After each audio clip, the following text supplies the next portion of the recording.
तो आज हिंदी की इस महत्वपूर्ण श्रृंखला में हम लोग पढ़ेंगे हिंदी में जो हमारी श्रृंखला चल रही है ये इसके काफ़ी चैप्टर अभी हो चुके हैं, है ना। तो जो चैप्टर पहले हो चुके हैं उनको भी आप वीडियो में देख करके, जो पिछली वीडियो डली है उसमें जा करके नोट कर लें, जिन्होंने उस वीडियो को नहीं देखा है। आज हम पढ़ेंगे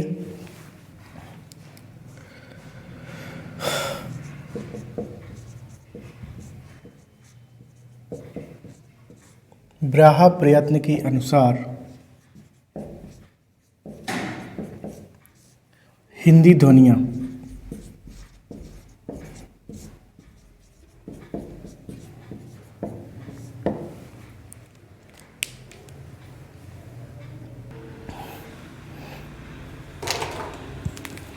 तो ब्राहा प्रयत्न के अनुसार हिंदी को दो भागों में बांटा जाता है, ठीक है। एक है हमारा घोष और एक है अघोष।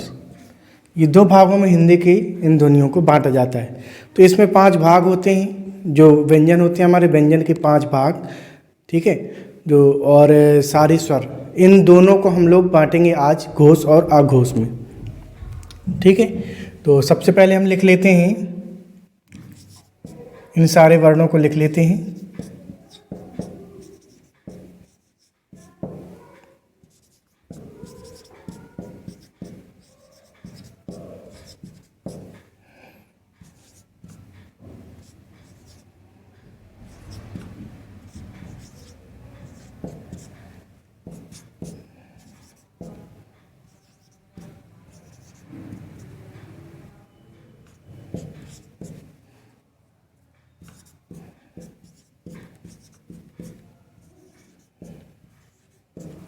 तो इन सभी व्यंजन ध्वनियों को हमने लिख लिया है। अब इसको कैटेगरी वाइज हम इसको बांट लेते हैं, ठीक है। ये प्रथम वर्ग है, दूसरा वर्ग है, ठीक। तो इसको थोड़ा सा आज तीसरा वर्ग, चौथा वर्ग, पांचवा वर्ग। तो हमने इसको बांटा है, इसलिए इस तरीके से अलग अलग लिखा हुआ है ताकि इसको हमें विभाजित करने में आसानी हो। तो जो हमने इसको इस प्रकार से बांट लिया है, तो अब हम देखेंगे कौन सा घोष है और कौन सा अघोष है, ठीक है। तो इनको हमने 2 भागों में बांट रखा है। तो इसको, ये जो यहाँ पर हमने सूची बनाई थी, है ना, तो ये तो केवल आपको बताने के लिए थी कि इसके 2 भाग होते हैं, घोष और अघोष। लेकिन यहाँ पर जो हमारा ये बना हुआ है चार्ट, इसमें हम देखेंगे तो ये वाला जो हिस्सा है तीसरा, चौथा और पांचवा, ठीक, इसको बोलते हैं घोष ध्वनियाँ। इसको क्या बोलते हैं? घोष ध्वनियाँ, ठीक है। और ये हमारा जो पहला और दूसरा है, ये हमारी कहलाएंगे अघोष ध्वनियाँ, ठीक है। पहले और दूसरे को हम लोग अघोष ध्वनियों के नाम से जानते हैं, ठीक है। तो ये हमारा हो जाएगा अघोष ध्वनियाँ, ठीक है। तो जो घोष ध्वनियाँ हैं, घोष ध्वनियों को हम लोग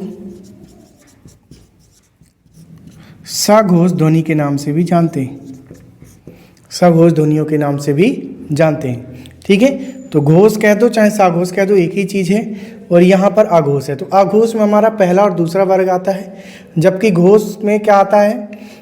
तीसरा, चौथा और पांचवा। तो इस तरीके से जो हिंदी का ब्राहा प्रयत्न है, इसको 2 भागों में हमने बांट दिया है, ठीक है। तो ये हो गया हमारा अघोष और ये घोष, ठीक।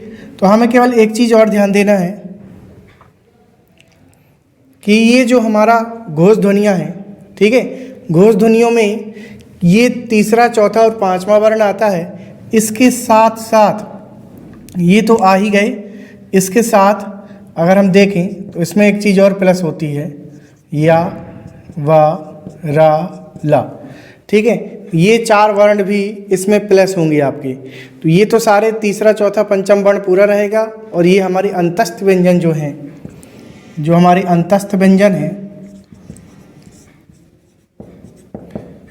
ठीक, तो ये प्रश्न आ सकता है कि अंतस्थ व्यंजन किस में आते हैं, घोष में कि अघोष में, है ना। तो हम सीधे सीधे बता सकते हैं कि जो अंतस्थ व्यंजन है वो हमारे घोष में आएंगे, और इसमें सभी स्वर आते हैं। जितने स्वर होते हैं वो किस में आ जाएंगे, घोष ध्वनियों में आ जाएंगे। ठीक है, जितने अंतस्थ होते हैं वे भी घोष में आ जाएंगे, और तीसरा चौथा पांचवा ये भी घोष ध्वनि में आ जाएगा, जबकि पहला और दूसरा आघोष ध्वनि में आ जाएगा। तो इस तरीके से आज हमने हिंदी में ब्राहा प्रयत्न के अनुसार हिंदी में जो ध्वनियाँ पढ़ी हैं उसमें घोष और अघोष को आज हमने कंप्लीट किया है। तो ये इस तरीके की हम छोटी छोटी अभी वीडियो, एक वर्णमाला के छोटे छोटे टॉपिक हम बना रहे हैं, इसको आप लोग नोट करते जाइए। इसकी लास्ट में कंप्लीट वीडियो भी हम आपको प्रोवाइड कराएंगे। ठीक है, और हमारी पुलिस की जो नई भर्ती आई है उसके 2 बैच हमारे चल रहे हैं, एक सुबह 8 बजे और एक दोपहर में 2 बजे चल रहा है। तो आप लोग जिस भी बैच में अगर एडमिशन लेना चाहते हो, ऑफलाइन क्लास पढ़ना चाहते हो, तो आप आ सकते हो। हमारा पता है न्यू नॉलेज कोचिंग, चोपड़ा मंदिर रोड, उत्सव पैलेस के सामने।